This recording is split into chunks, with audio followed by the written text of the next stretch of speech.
बिस्मिल्लाहिर्रहमानिर्रहीम। पाकिस्तान और बैरून पाकिस्तान मुझे सुनने वालों, मुझे देखने वालों, आप सबके लिए मेरी दिल की अथाह गहराइयों से आपकी इज्जत, आपके रिज़्क, आपकी सेहत, आपकी सलामती और आपके तस्कीन कल्बो नजर की अनगिनत दुआएं। आज 22 जून है और सोमवार की सुबह मैंने सोचा कि क्यों ना कमरे में बैठ के उसकी बजाय बाहर आकर वीडियो की जाए। नज़ारा बड़ा खूबसूरत है। हो सकता है कि कैमरे की आंख उन तमाम खूबसूरतियों को आप तक मुंतकिल कर पाए। हाँ, तो चलिए आज आपको एक आधी खुशखबरी देता हूँ। वो ये है कि पूरी तस्दीक मैंने कर ली नाज़रीन इकराम। जिस तरह जहाज, बड़ी खमवार फ्लाइट, बड़े मजे से लोग अंदर बैठ के खाने खा, अचानक अगर जहाज किसी एयर पॉकेट में फंस जाए और इस तरह कांपने लगे जिस तरह कोई ताकतवर सेहतमंद देसी मुर्ग जिस पर कुंद छुरी आदि चलाकर उसे फेंक दिया जाए तो जिस तरह वो तड़पता है उस तरह जहाज तड़पना शुरू कर दे। हर तरफ क्या एक खलबली मच जाती है या नहीं? वही खलबली इस वक्त मची हुई है जरदारी लीग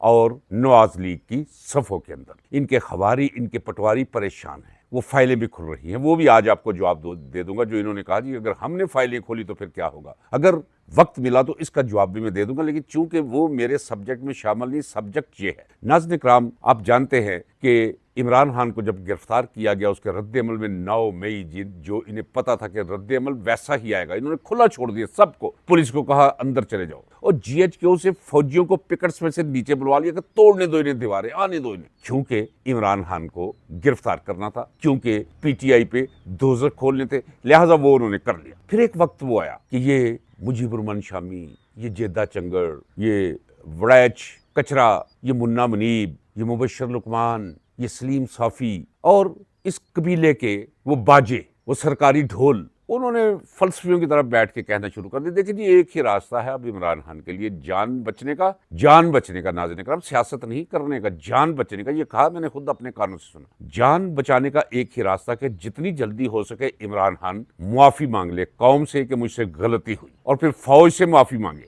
सामने आकर, और फिर कोई रास्ता निकल सकता है। हर तरफ से ये आवाजें आ रही थी। उन तमाम आवाजों में एक ये मेरी नहीफ सी आवाज थी और मैं पूरे तयक्कुन के साथ कह रहा था। आवाज नहीफ नहीं थी, रेंज बहुत कम थी, सुनने वाले बहुत कम थे, बढ़ते चले जा रहे थे, लेकिन उस वक्त ये आलम नहीं था। तो मैं आपको यकीन दिलाता रहा। नाज़रीन इकराम, आप मेरी शक्ल देख लें और मेरे अल्फाज याद रख लें और ये वीडियो आप महफूज कर लें अपने दिमाग में और या अपने किसी खाने के अंदर। अन करीब वो वक्त आएगा कि इन्हें इमरान खान से माफ़ी मांगनी पड़ेगी। इमरान खान से माफ़ी मांगे बगैर ना ये मुल्क चलेगा, ना इसकी मईशत चलेगी, ना इसकी सियासत चलेगी, ना इसका समाज चलेगा। हर चीज रुक जाएगी। नाज़रीन इकराम, वो मुकाम आ चुका है। कुछ भी नहीं, तमाम हीले करके देख लिए, सारा जोर लगा के देख लिया, जो कुछ इनकी बस और इनकी औकात में था इन्होंने सब कुछ करके देख लिया, लेकिन पाकिस्तान रुका हुआ है। इन्होंने इमरान खान की मोहब्बत खत्म करने के लिए, उसकी फॉलोइंग खत्म करने के लिए क्या क्या खरबा इस्तेमाल नहीं, क्या क्या गलाजत उठाकर उस पर नहीं फेंकी कि उसका चेहरा मसख कर दे, लेकिन वो उतना ही मुनव्वर और ताबा होकर उभरा है लोगों की नजरों के सामने और समाया है फिर जाकर मजीद गहराई में लोगों के दिलों में। ये मैं आपको बता चुका हूँ। इनसे छुटकारा पाने का जो है फैसला कर लिया है। वो फैसला क्यों किया है वो भी मैं आपको बता चुका हूँ। इनका जाती ख्याल ये है कि फौज का जो बेड़ा गर्क हुआ है, फौज को जो लानत समझ लिया गया है, फौज को जो सबसे बड़ी वजह इस मुल्क और इस कौम की तबाही और बर्बादी की समझ लिया गया है, उसकी वजह यह है कि जितनी नफरत फौज से, पंजाबी ने कभी फौज से नफरत की थी? तौबा इस्तग़फ़ार।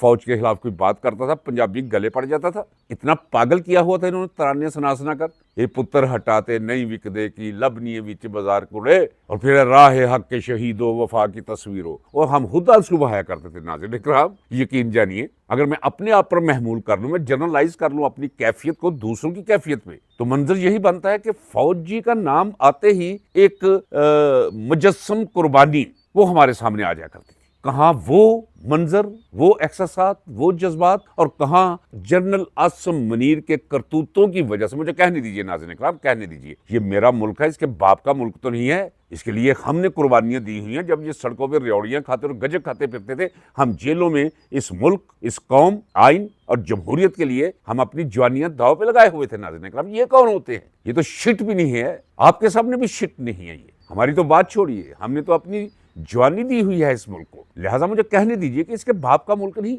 ये तो इस तरह भागेगा कि जिस तरह बच छोड़ दे। क्या करते हैं आप? फौज का ख्याल है कि शायद हम इन्हें हटा देंगे, इनकी जगह कोई नया सेटअप ले आएंगे और हमारा काम चल जाएगा। ये लोग जो हमें माँ बहन की गालियां देते हैं वो खत्म हो जाएंगी। और दूसरी बात मैं आपको कहता चला रहा हूं नाज़रीन इकराम, मैं दयानतदारी से कहता हूं, मान लीजिए नाज़रीन इकराम, इस वक्त मुझे मत कहिए कि मेरे कहने से वो फौज के अंदर वो बगावत पाई जाती है जितनी नफरत मेरे दिल के अंदर है आसिम मुनीर के बारे में जायज बुनियादों पर, उससे दुगनी नफरत फौज के अंदर पाई जाती है। आप ठीक कमेंट करते हैं कि मारने के लिए जनरल तो नहीं आते, मारते तो यही है, नहीं मारना चाहिए, इन्हें लख दी लानत ना देते, कोई गैरत होनी चाहिए। अब तो वेला आ गया है, वक्त आ गया है कि अब तो गैरत का मुजाहरा करना चाहिए इन्हें। गई बात वो डिसिप्लिन की, गई बात वो पाक फौज की, अब तो मुल्क दाव पे लगा हुआ है, अब तो कौम का बेड़ा गर्क होकर रह, अब तो वो वक्त आने वाला है कि लोग अपने गिरेबन फाड़ कर चाक करके सड़कों पर निकलेंगे, कुछ भी नहीं बचेगा, नारकी होगी, तबाही हो जाएगी, बर्बादी हो जाएगी। किसकी वजह से? एक शख्स की जिद और हट की वजह से। एक शख्स ने ये समझ लिया है कि ये डोनाल्ड ट्रंप जो है वो मेरी थपकी मारता है, जैसे कुत्ते को और गधे को कमहार और कुत्ते को मालिक मारता है, या ज़िबा करने वाले बकरे बछड़े दुम्बे ले कुर्बानी देने वाला उसे थपकी देता है, उस तरह की थपकियां है। ये उन्हीं थपकियों पर पूरी कौम के मत्थे लगने और गले पड़ने के लिए तैयार है, पूरे मुल्क को तबाह करने, पूरी कौम का बेड़ा गर्क करने के लिए तबाही के रास्ते पर ले जा रहा है। और इसके बारे में तो सुबह शाम इस पे लानत बेशुमार करनी चाहिए। नाज़रीन किराम, मैं सुबह के रब की कसम उठाकर कहता, कोई मेरा कोई ज्यादा है मुल्क को, उम्र के इस हिस्से में अगर मेरी ये दाहली कैफियत है तो आपको क्या हुआ है? को मुझे सींग तो नहीं लगे हुए नाज़रीन किराम, मैं कोई किसी और सैयारे से तो नहीं आया हूँ, डटा हुआ हूँ दर बदर खाक बसर। तो खुशखबरी ये है कि इनके रुखसत किए जाने का फैसला हो चुका है और इनके अंदर एक अफरा तफरी का आलम है कि जाएंगे कहाँ। लूट मार ये वो कर रहे हैं जिसका हिसाब कोई नहीं, जिसका किताब कोई नहीं। ये जो बातें आई ना, फाइलें खुलेंगी, ये इकट्ठा देखना, जब बंदा पागल हो जाए, अकल साथ छोड़ जाए, मबहूतुल हवासी के आलम में ये जहां भी जो कुछ हो रहा है ये इकट्ठा करते जा रहे हैं और वहीं इनके फुटप्रिंट्स जो है वो भी बनते चले जा रहे हैं और वो सारे के सारे फुटप्रिंट्स अब पहुंचने शुरू हो गए, इनकी फाइलें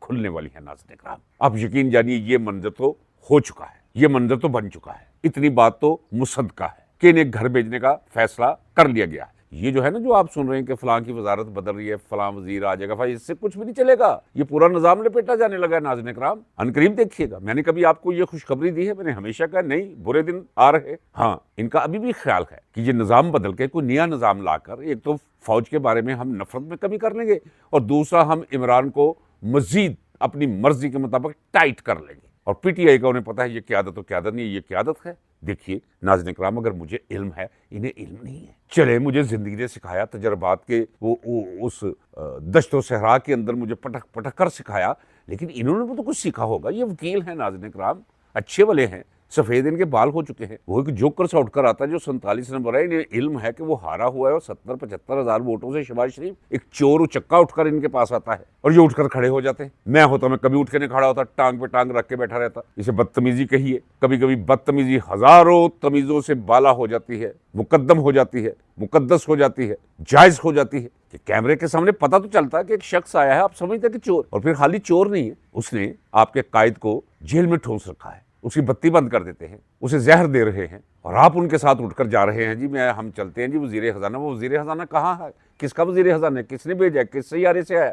वो मजहूल नसब इंसान, उसके पीछे लगकर आप चले गए हैं उसके दफ्तर के अंदर। क्या मिलेगा वहां से? इनके पास है क्या? जो कुछ है वो आसिम मुनीर के पास है, वो फौज के पास है, इस फौजी टोले के पास है। इनकी तो औकात ही कोई नहीं, इनको तो घर भेजने के लिए वो तैयार है। अगर मुझे यहाँ बैठकर इल्म है दियारे गैर में, तो इन्हें वहां रहकर ये नजर नहीं आ रहा, दिखाई नहीं दे रहा, महसूस नहीं हो रहा, इनके तो पल्ले कुछ नहीं। मैं आपको बता रहा हूँ कि वो मजीद सख्ती करने के लिए उस तमाम हरबे बुरुए कार ला रहा है आसिम मुनीर, और आप जा रहे हैं उनसे मुलाकात लेने के लिए। इनकी जुर्रत है इनकी, मुलाकात की इजाजत दे? कुछ नहीं नाज़रीन किराम, ना कोई आइन रहा है, ना जेल मैनुअल रहा है। जब ये बात करते हैं ना आइन की और कानून की और जमहूरियत की, वो किधर है जमहूरियत? और जमहूरियत इसे कहते हैं जिसका नजारा ये नई नस्ल ने देख लिया है। 2024 के इंतखाबात में ये दिखाया है आपने जनरेशन जी को, ये सबक दिया है उसे, ये पढ़ाया है उसे कि जमहूरियत ये होती है। फौज का ये चेहरा दिखाया है कि जिस फौज को इसी जनरेशन जी के वालिदान पालते हैं, अपना गोश्त काट काट कर खिलाते हैं, वो जनरेशन जी वो देख रही है 26 नवंबर को क्या हुआ, मुरीदके में क्या हुआ, इमरान खान के साथ क्या हो रहा है, 9 मई को क्या हुआ, किस तरह लोगों के घरों में घुस जाते हैं। इस तरह तो कोई गैर फौज भी जो है कभी नहीं घुसेगी। मैं लिख कर दे देता हूँ नाज़रीन किराम, अल्लाह ना करे, अल्लाह ना करे ऐसा ना हो, कुछ कहने में हर्ज क्या है, मिसाल देने में हर्ज क्या है। फर्ज करे कि भारत कब्जा कर ले पाकिस्तान पे, मैं लिख कर देता हूं जो ये करते हैं कभी वो इस तरह इसमत दरी ना करे, लोगों के दरवाजे तोड़ के खवातीन तक कभी नहीं पहुंचेंगे, लिख कर रख ली नाज़रीन काम। क्या क्या कुछ नहीं हुआ कश्मीर में, मकबूजा कश्मीर में। कभी आपने सुना है कोई लकड़ी का दरवाजा तोड़ के भारतीय फौजी अंदर गए हों और कश्मीरियों की किसी मुसलमान खतून को, लड़की को, बहन को, बेटी को उन्होंने गिरेबान से पकड़ा हो, गुत्त से पकड़ा हो? ये वाकया नहीं हुआ। ये फख्र इसी फौज को हासिल है। देखिए नाज़रीन इकराम, मैं हमेशा आपको कहता चला आया हूं कि ये दुनिया, इसमें कानून है, वो कानून इलाही है, वो है कॉज एंड इफेक्ट, इल्लत और मालूल, यानी पहले असबाब पैदा होते हैं। कुरान करीम में है कि हम कोई भी नतीजा बगैर सबब के पैदा ही नहीं करते, और ला तब्दीला फितरतुल्लाह है, अल्लाह अपनी फितरत कभी नहीं बदलता, अल्लाह की फितरत कभी नहीं बदलती। इसका मतलब यह है कि कानून इलाही कभी भी नहीं बदलते। असबाब पैदा हो चुके हैं। एक सबब और सुन लीजिए। इस वक्त ये खबर है नाज़रीन इकराम, जब मैं खबर कहूँ तो बड़ी इख्तियात के साथ मैं उसे खबर का नाम देता हूँ।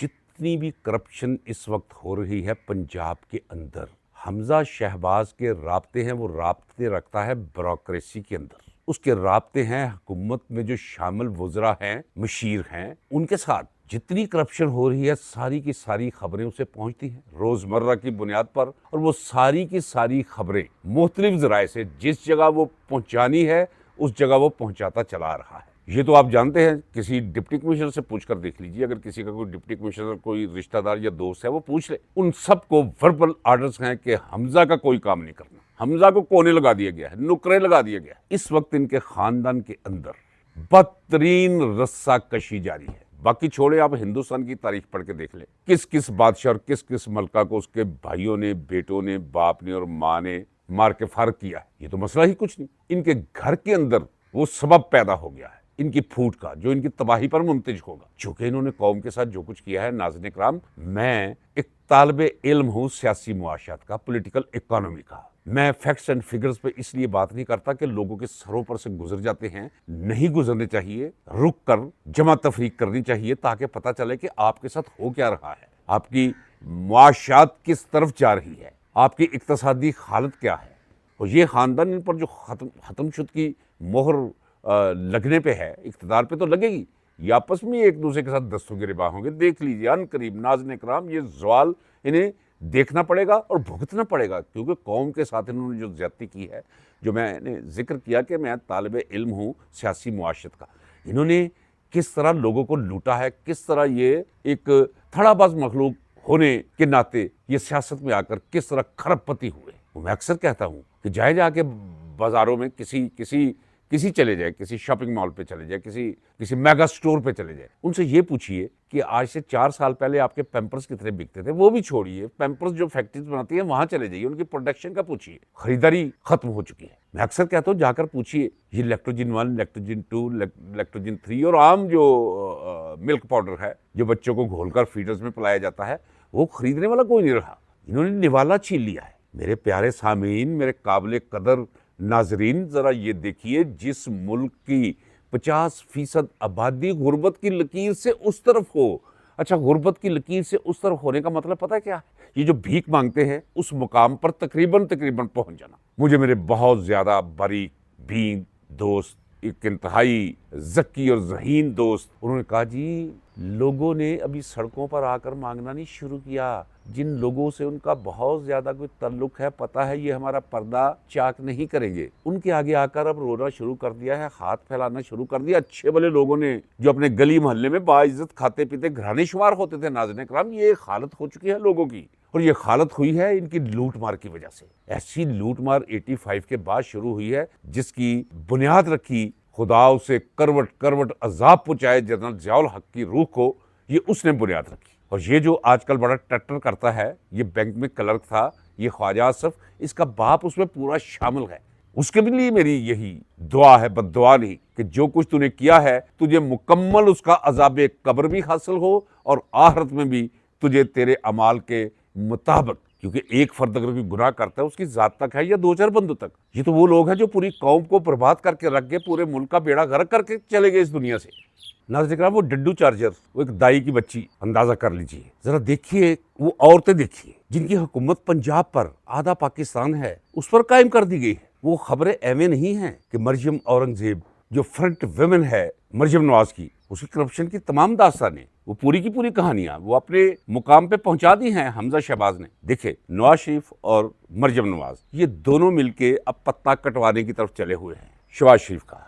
यानी पूरी खींचातानी है इनके घर के अंदर, इनके खानदान के अंदर। तो ये भी इनके ज़वाल की एक बहुत बड़ी अलामत और निशानी है। यही है वो असबाब। किसी फर्द, किसी कौम, किसी खानदान को उसके अंजाम में बद तक एवं नहीं पहुंचाया जाता, पहले उसके लिए असबाब पैदा होते हैं। वो असबाब पैदा हो गए, फितरत के कवानीन हरकत में आ गए हैं इनके खिलाफ। मैं कहता हूँ कि अत खुदादा वैर होंदे, अत हो गई थी, नाज़िन कराम अखीर हो गई थी। और ये सारी तबाही, ये सारी बर्बादी, ये सारा अंधेरा, ये सब आप मेरे साथ मिलकर, मैं आपके साथ मिलकर देखता आ रहा हूँ, सहता आ रहा हूँ।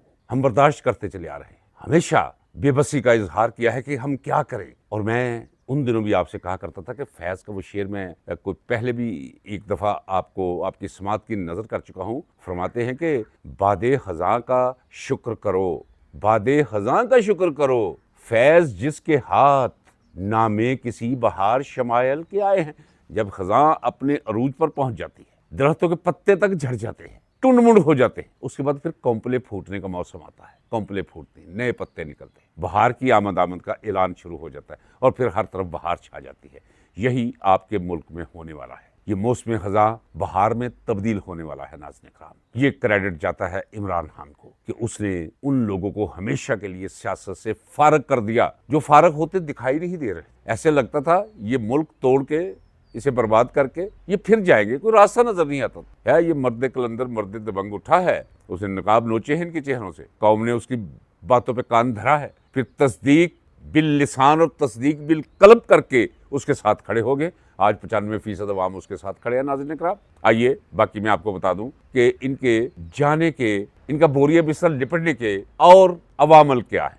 देखिए, एक तो बात मैं आपको बता चुका हूँ, वो बार बार उसकी तफसील में नहीं जाना चाहता। उसी से मिलता जुलता मैं एक तस्वर आपको दे देता हूँ कि कंटोनमेंट एरियाज के अंदर रहने वाले फौजी फैमिलीज, नाज़रीन इकराम, उन्हें खतरा है कि वो वक्त आ रहा है आसिम मुनीर की वजह से कि ये सिविलियन हमारी बस्तियों में दाखिल हो जाएंगे, हमें घसीटेंगे सड़कों पर। ये नाज़रीन इकराम मैं कह रहा हूँ। और दूसरी मैं आपको वजह बता दूं, आप अपने आसपास ध्यान रखिए। वो बच्चे तो फौज में है ना, कोई कप्तान है, कोई मेजर है, कोई कर्नल है, कोई ब्रिगेडियर है, वो अपनी फैमिलीज के साथ रह रहे हैं कहीं और, लेकिन उनके घर वालों ने अपने घर में बाहर प्लेटें लगाई हुई, ब्रिगेडियर, MS फला, कर्नल फला, मेजर फला। उन्होंने अपने घरों के बाहर से ये तख्तियां उतार दी हैं। नाज़रीन कराम, अच्छा, ये तो एक ऐसा मेरा है ना दावा या मेरी खबर जिसकी तस्दीक अपने आसपास से कर सकते हैं। आपके मोहल्ले में कोई ना कोई तो ऐसा घराना होगा जहाँ का कोई फौजी होगा। माँ सिवा कंटोनमेंट के इलाके को छोड़ के सिविलियन इलाकों के अंदर आप देख लें,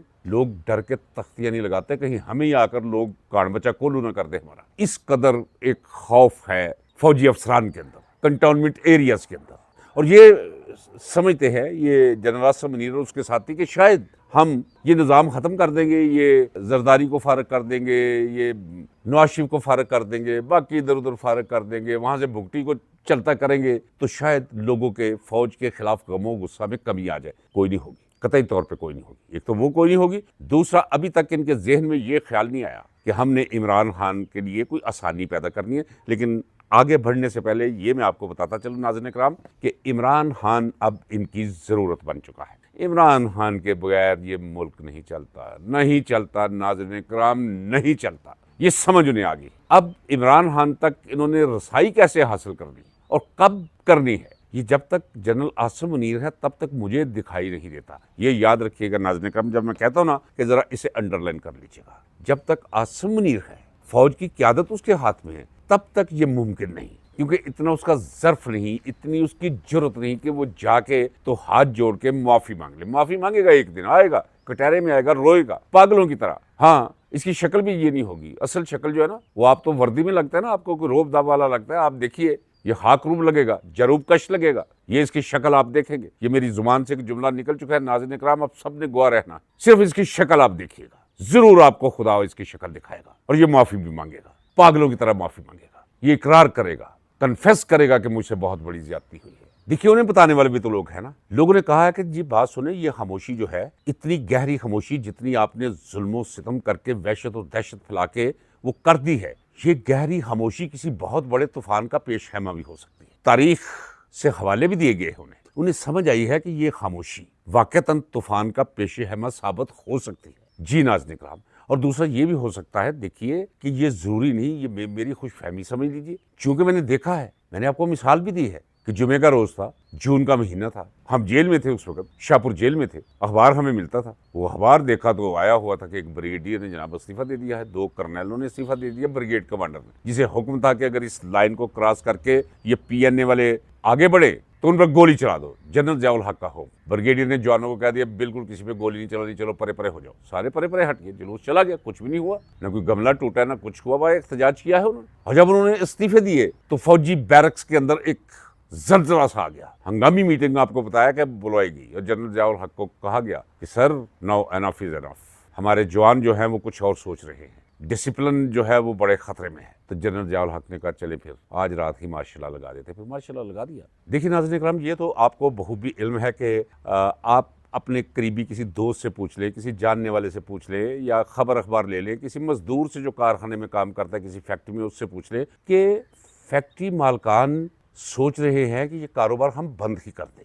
बिजली के बिल, गैस के बिल, भारी टैक्सेस, भारी शराय सूद पर काम आगे चलाने के लिए, ये आर्डर्स भुगताने के लिए लोन। लोग कहते हैं भाई इससे बेहतर है कि हम ये काम ही छोड़ दें, या जो कुछ है वो खाएं पिए और जिंदगी गुजारें, या अगर कुछ बच्चा कुछ है तो कहीं और जाके हम इन्वेस्ट करें। इंडस्ट्री आपकी बंद हो रही है। वो मुल्क आज की दुनिया में चल सकता है जहां बैरूनी सरमाया ना आ रहा हो, सरमायादारी ना हो रही हो। बैरूनी सरमायादार कोई पागल का बच्चा इधर आएगा, उसे नहीं पता कि यहाँ का सरमायादार तो अपना सरमाया लेकर कहीं और देख रहा है, कोना खुदरा तलाश कर रहा है कि हम कहाँ जाकर इन्वेस्टमेंट करें। तो माशी तौर पर ये मुल्क जो है वो उसका भट्टा बैठ चुका है, रोजमर्रा की बुनियाद पर, यानी डंक टपाओ पॉलिसी पर मुल्क चल रहा है। अगर एक दिन का कर्जा अरबों रुपए में इन्हें ना मिलो तो ये मुल्क की रुक जाती है, सारी की सारी पहिया ही रुक जाता। बैंकक्रप्ट तो हो चुका है, दिवालिया तो हो चुका है। अमेरिका ने इसे कायम रखा हुआ है अपने अगराज़ो मकासद के लिए कि ये वो है जिन्हें चंद टके देकर, जिसे कुत्ते को हड्डी देकर चुप कराया जा सकता है, इनसे चुप नहीं, इनसे कुछ भी करवाया जा सकता है इनके मुंह में हड्डी डाल के।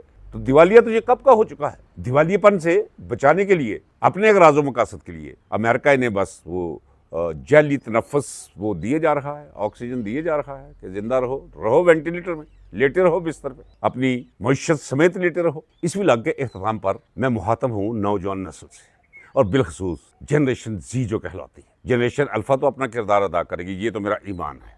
उल्ट के रख दी, पटक के रखेगी, बिल्कुल किसी को कान भी नहीं हिलाने देगी जी। लेकिन जनरेशन जी जो आज की हकीकत है वो देखे जरा, क्या हुआ नेपाल में, क्या हुआ श्रीलंका में, क्या हुआ बांग्लादेश में, क्या हुआ। उठो यार, आप ही इस मुल्क को बचा सकते हो, आप ही इस मुल्क को तबाही और बर्बादी से बचा सकते हो। आप अपना किरदार अदा करें, तैयारी पकड़े उसके लिए। बार बार कहता हूं ये कोई इतने ताकतवर नहीं, कोई इतने वो नहीं, सिर्फ आप कमजोर हैं, आप कमजोरी दिखा रहे हैं। पाकिस्तान और पाकिस्तानी कौम के मुजरमों के बुरे दिन सर पर आ पहुंचे हैं नाज़रीन इकराम, बस थोड़ा सा इंतजार हो, चंद हफ्तों की बात है। इजाजत दीजिए, मिलते हैं अगले विलाग में। अल्लाह हाफिज, पाकिस्तान पाइंदाबाद।